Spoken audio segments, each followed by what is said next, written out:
के कहियो कोरवे में बीतत रहे रात हो।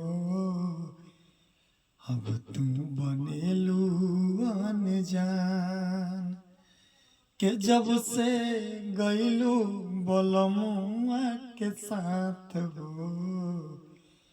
अब तू बनेलू अनजान डर बाट सैया से की जान न जाए तोहरा पहिला मिलन के सोचला पजाए लागे जान जब से गईलू निसंतावा के छोड़ के तब से बनेलू अनजान कहियो कोरवे में बीतत रहे रात हो।